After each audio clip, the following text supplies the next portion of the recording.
દાહોદ જિલ્લાના એક ગામની અંદર 4 માસના બાળકને શ્વાસની તકલીફના કારણે ડામ આપ્યો છે.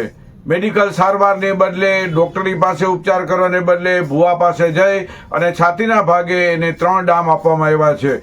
અતિ પીડા અનુભવતા મા બાપે એને ખાનગી હોસ્પિટલમાં સારવારમાં મૂકેલ છે. આ અંધશ્રદ્ધાનું વરવું રૂપ છે. ગુજરાતમાં દર 15-20 દિવસે અંધશ્રદ્ધાના બનાવથી આપણું શરમથી માથું ઝૂકી જાય છે. આવો બનાવ દાહોદ જિલ્લામાં બન્યો છે. વિજ્ઞાન જાથા માગણી કરે છે કે આ ભુવાએ માનવ જિંદગી સાથે કે બાળકી સાથે જે જિંદગી સાથે ખિલવાડ કરેલ છે જે માફ કરવા યોગ્ય નથી.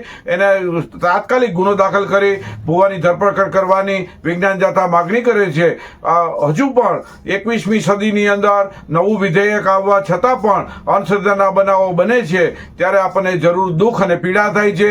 4 માસની બાળકી છે અને એને ડામ આપ્યો છે. માત્ર એને શ્વાસની તકલીફ હોવાને કારણે ડૉક્ટર પાસે લઈ જવાની બદલે ભુવા પાસે લઈ જાય છે અને 3 ડામ આપે છે. આવી ક્રૂરતાભર્યું કૃત્ય છે એ માફ કરવા યોગ્ય નથી. આ ભુવાને અને એના પરિવારના જે સભ્યો સંડોવાયેલા હોય તેની સામે કાનૂની કાર્યવાહીની વિજ્ઞાન જાથા માગણી કરે છે.